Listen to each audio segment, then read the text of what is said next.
Hi, I'm Lay with LayShidell.com, and I have a training for you today. I thought we'd go over Facebook and the timeline settings, so how you're able to navigate with those. So I'm going to go over here to my timeline, and I've got you set up here. Let me back up a second. I want to take you out.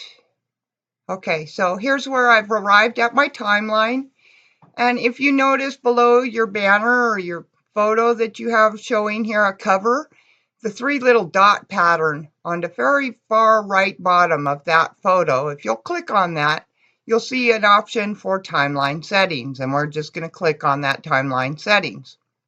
When I do that, it automatically is going to open up, and we're on the left side from a PC.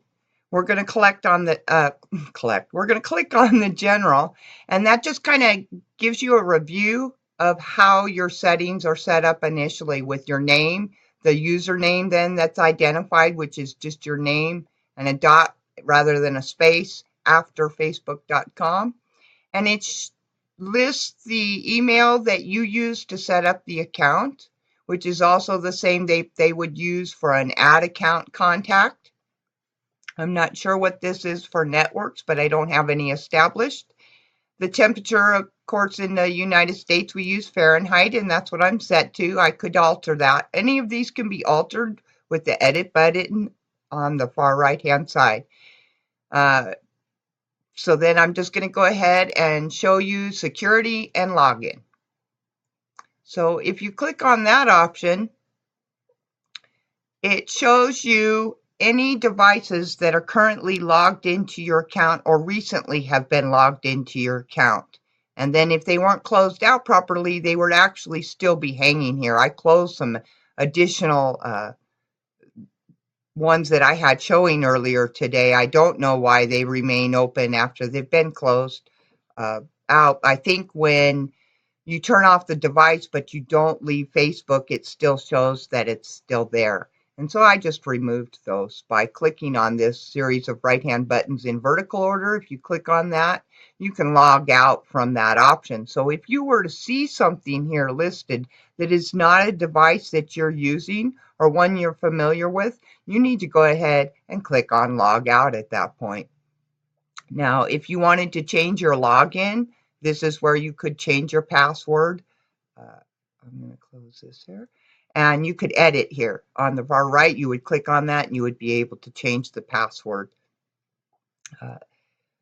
I use a profile picture. If I log out and I click on this blue banner here at the very far right, there's a down arrow, and if I click on that, you can log out from here. And when you do that, if you log out from there, you can also then log back in from there.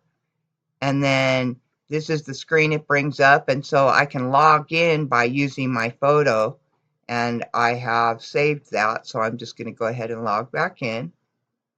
I just wanted to show you how that feature actually worked. And so then I'm going to jump back over to my timeline and go back into the settings.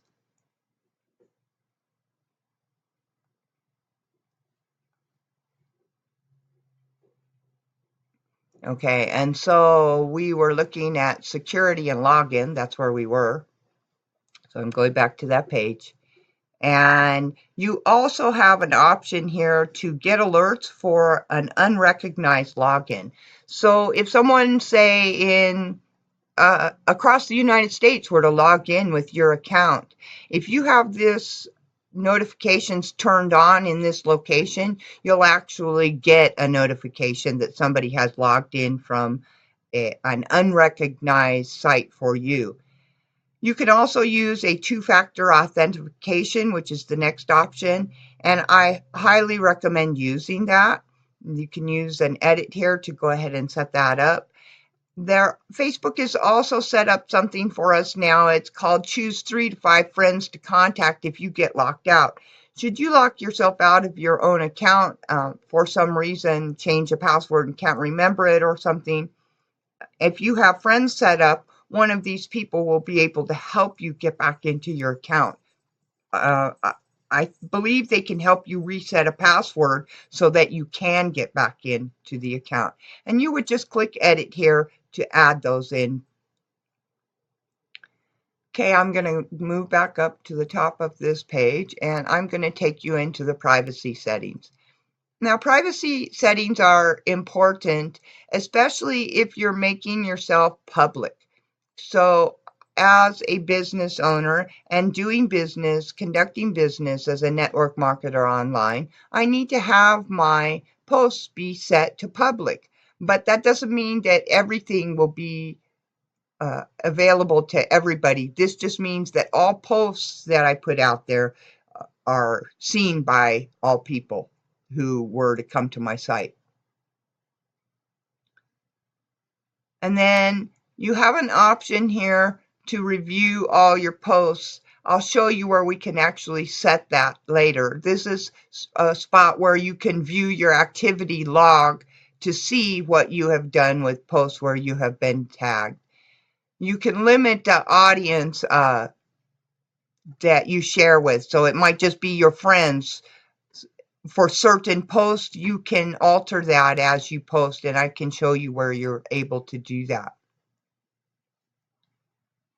And who can send you a friend request? Well, if you're in business, it's likely you want pretty much everyone to be able to contact you. Who can see your friends list? Now, this is really rather important. There are some people out there that perhaps don't have the most scrupulous business practices.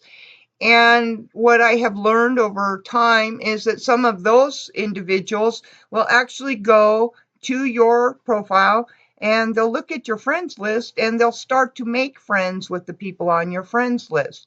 When I found that out, I decided very quickly that it was very important for me to change this setting. And you can click on edit. And when you do that, or click on the button itself you saw when we're over it, if we hover it and just click on it, it opens it. And then there's a down arrow here that you can click on. Originally, when I set this up to be public, I was set on public. Well, I don't want my friends list to be public because, honestly, I work hard to acquire the friends that I have, and I don't want other people just siphoning my friends off to themselves. And so I chose to change this to only me, and I highly recommend other people do that as well. So if you have your email that you use for pretty much everybody, you can choose who is able to see that email address. I have mine set to friends, but you can make this everybody. You can have it be absolutely everybody by clicking that edit, clicking on the down arrow, and see everyone is an option. You can also have friends of friends are able to use that email address. I just prefer mine set to only the people that I have selected with as my friends. And the same thing for your phone number, the same type of settings there for that. And then, do you want search engines outside of Facebook to be able to link to your profile? Yes, you want other search engines to be able to do that, because if you're doing your business from your Facebook profile page, and I know from terms of service, we can't actually do business, but we can make contacts and we can build these relationships that end up becoming perhaps business contacts in the future. That's not against the rules of Facebook. Now we're going to take a look at what happens with timeline and tagging. So we'll click that option. So what we'll see first is for our timeline. Who can post to your timeline? Well, my friends are able. I have it set so that my friends can post to my timeline. You can edit this to however you would like that to be. And who can see what others post on your timeline? Well, if other people are posting on my timeline and it's open to me, I've got mine set to only me. So really, it doesn't help people to use my timeline, say, as an advertisement. Some people like to do that. Or they like to tag you to something because they're using it for an advertisement. If you haven't recognized that that's what they're doing, this is often the case. And so what I have done is, while other people can post to my timeline, it ends up being fine and I see it, but my friends don't see it, and the public in general is not able to see that. Okay, again with tagging, who can see the posts that you're tagging? Same exact thing. I've made the decision that a lot of people are using tagging in a way that I don't choose to use myself, and I'm not really great on it, and I don't want to unfollow these people or not have them be my friends, but I choose to set only I see who does tag me on my timeline. And when you're tagged in a post, what do you want to add to the audience of the post if they can't already see it? Well, I don't want anything added, so I've got that also set to only me. And who sees tag suggestions when photos look like you and they're uploaded? And that would be, that's turned on, so that what that does is if it recognizes a face, and it's not really just yours, if they're in your contact list and it recognizes a face through the Facebook program, they actually have it set up so it's going to help you tag those people. And review what other people see on your timeline. So you can do a view as, and you'll be able to see exactly how people are seeing this. See, it's telling us right now, this tip. And this tool lets you see what your profile looks like to the public or a specific friend. Remember, things you hide from your timeline still appear in your newsfeed, search, and other places on Facebook. And so I'm just going to say okay, and we're going to see that timeline again. And then I'm just going to go back, and we're going to be back where we were. So we're going to move on to the next item. The next item is set up for you from Facebook for blocking. And before we go into that specific item, we have something called a restricted list. Let's say there's something specific. Maybe you want to do a surprise birthday party for one of your friends or family members, and you don't want them to see some certain post for a short period of time. What you could do is you can edit this list, and you can add that person to this list, and then when you're finished utilizing it, say for that period of time, might be a week or 2 weeks or maybe even a month, I don't know, that's up to you. But then you can come back and edit this list so that individual can see your posts once again. So it gives you an option to be able to block somebody for only a really short period of time by adding them to the list. The next option that we have under this now is to block users. And these are people who are a problem, who have perhaps spammed you, people you just really are not looking forward to speaking with in the future.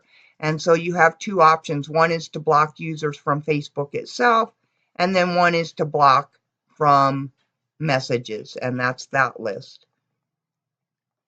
You can also block application invitations. So let's say you have a particular friend where they play, I don't know, some game that all the time, and they play it nonstop, and you're constantly getting invitations to that game.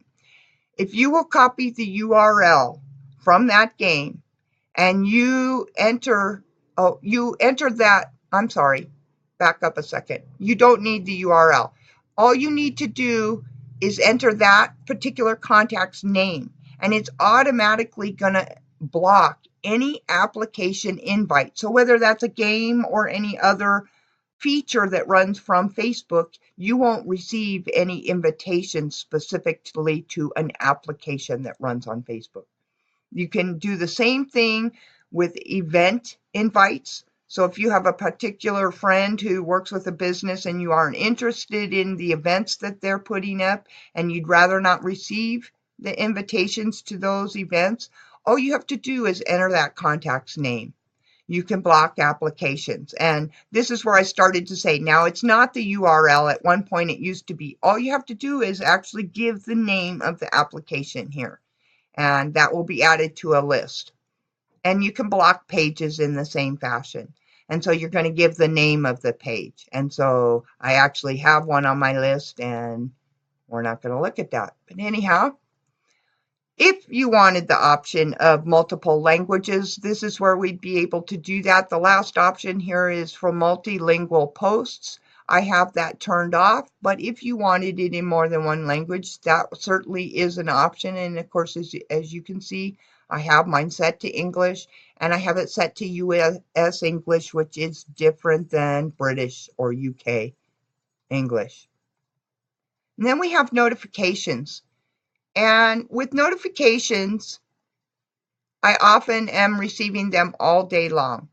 And if I'm at or near my computer all day with sound on, then I'm going to hear every little ping for every notification that comes across on Facebook. Well, within the first week, that was about to drive me out of my mind. So I had to set my sound to off. And that's exactly all you do. You just edit, and by clicking on that, and then you're able to adjust the sounds for all these different things.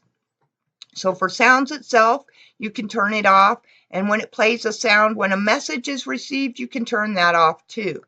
And then what you'll get notified about is also on this list. So if you want notifications from Facebook, this is a really great place to visit, because any activity that involves you, you can get birthdays, which I have turned on. So I do receive those notifications on this day, and where it chooses to go back and look to and connect with is all my all memories on this. Close friend activity I have turned on. Tags I have set to anyone, but you can have that set to friends of friends or friends there. So I always receive a notification from anyone who tags me. And pages you manage, you can get it for group activity, application requests and activities. If you have received live video notifications, you can turn that one on. So for any of your contacts, we are able to adjust that setting. Fundraisers, you can do it with local pages and marketplace. You can also receive notifications when you receive email, desktop and mobile, some notifications. I do receive notifications over here to the far left-hand corner of my screen that allows me to see other activities that are going on in Facebook. It allows me to see when I'm receiving emails, and I also see notifications about messages. And then you can add text messages there, and I have that turned on as well. And then we have feature here for mobile. This allows us to add the settings for our mobile. Now I have my mobile set up so that my computer and Facebook both identify my mobile. And so I have all of these settings set up. You can also set your mobile up with Facebook use so that a PIN number is utilized. I don't have that set up on mine, but you can set it. It's a form of blocking so that if somebody else picked up your phone and they actually have access to everything on the screen, when they get to your Facebook, they can start the application, but it won't fire off without the PIN number. And so they really can't get into and see anything private that you have on Facebook. It's a really good idea if you use your phone and leave it sitting on a desk where you're in a public area at all and somebody else could pick it up. Okay, that's all I wanted to cover on that particular one. And okay, public posts. This is a filtering and tools that you can use for your posts. And who can follow me? I have mine set to public. If you're doing business online, it's most likely that you would like to set yours to public as well. And public post comments. Who can comment on your posts itself? And I have mine set to public again. And with post notifications, I will get them even from the public. So if somebody makes a comment on a post, even though I'm not friends with them, I will get a notification in my list that they put a comment on my post. That lets me be more interactive with whomever is commenting. So if you're trying to create engagement, it's really important that when they do take the time to comment or give a reaction, that you engage with them. Get them to fire up that conversation and find out if maybe you want to be friends with them. So your public profile information, who can like or comment, you can alter this as well, and I have that set to public. I'm not sure about comment ranking, and I have mine turned off. The username is the same as what we have on our general settings. And Twitter, you can actually now connect your Twitter account. And so I could do that, and I haven't done that. I might take a peek here. So we click the edit and link your profile to Twitter. And I'm going to click on that. And it's bringing up my account, and I'm going to authorize it. And let's see here what it's doing. And that's the account it's taking to, and that's the one I want to utilize. And so I'm going to look here where it says Save Changes, and I'm going to click Save Changes. Now I have another page. Let's see here. Link your page. I didn't know I could do this. I can link my page now to Twitter as well. So while we're here, I'm going to go ahead and link my page to Twitter as well. This is great. I didn't even know I had the ability to do this. Now I have this page I'm not utilizing, so that's all I'm going to use here. So we're going to back up to where we were. One more screen here. Maybe one more. There we go. Now we're back to where we were. So I did go ahead and link. Now I'm showing your profile is linked. So before where it didn't say linked, it didn't say anything. Now we're linked. Now, if you're using a website, you actually have an ability to add a follow button from Facebook, a Facebook follow button onto your website. And this is the HTML code that you need. And somewhere within the environment of your website, you should be able to add this HTML code, which will actually give you a button that looks just like this Facebook follow button on your website. And that covers that information. I'll move on to applications. Now, these are all the applications that you have associated with Facebook. And so if you click at the bottom of the list that you see this window here and show all, and then scroll from the right-hand side, these are all of the applications that I have set up associated with Facebook. Then you also have any apps and websites and plugins. You can I have these enabled. You can edit this here. Games and application notifications. You can edit this here. So if you're getting constant notifications that you're unhappy about, this is a great place for you to note and make some alterations by clicking edit. And apps that other people use, you can make some changes here, and old versions of Facebook for mobile. So this is a setting that you might need if you're using an older mobile device that don't have the same inline audience selectors and such. That pretty well covers the information about apps. Ads I'm not looking at in this. If you're hooked up with payment information and you can utilize Messenger, a Facebook application that is directed for doing messages specifically connected with Facebook, you can set up payments through that system. I will cover that at a different time. If you've done that though, and you click on this one, what you'll see is a whole record of all of the payments that you've ever made out utilizing that particular system. And so you can see I've utilized that system quite a bit. It's something I've liked to use. It's very easy to use. It's very secure, and it's one I trust.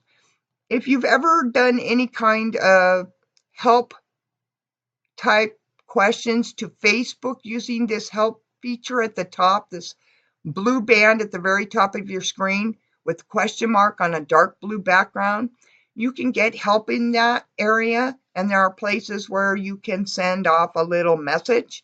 If you do that, when they respond, this little support inbox is where you're going to see the return information, any messages back to you regarding that support issue that you've brought to their attention. And the last item here are videos. And videos is about how your video settings function on Facebook. And this will be, the first item is your default quality. Now I have mine set to high definition if it's available. You have some another option of the default, whatever it's just automatically set to, or you can put it on standard definition only, and then like I have it set. You have autoplay video. What that means is as you're scrolling down your timeline, the videos are playing automatically as you scroll by them. I have mine set to default.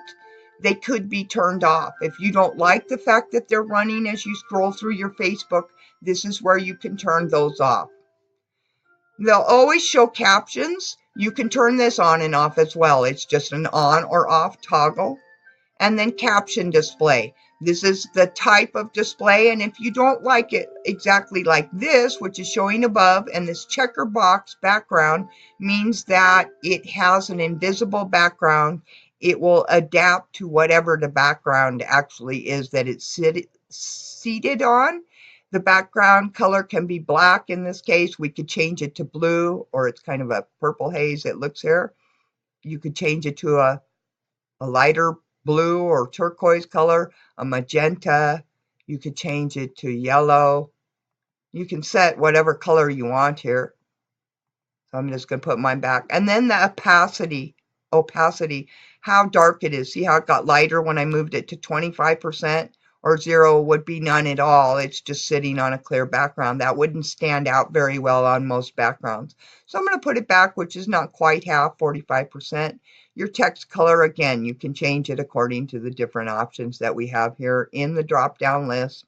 And then the text size, leaving it, I have mine at 100%. You could vary it somewhat here, either larger or smaller according to your needs, and then just click the Save Changes at that point. That concludes this training. I hope you got some value from this. I appreciate your spending your time with me. I know you could be anywhere you wanted, and I appreciate your spending your time with me. You have a great day. Bye-bye.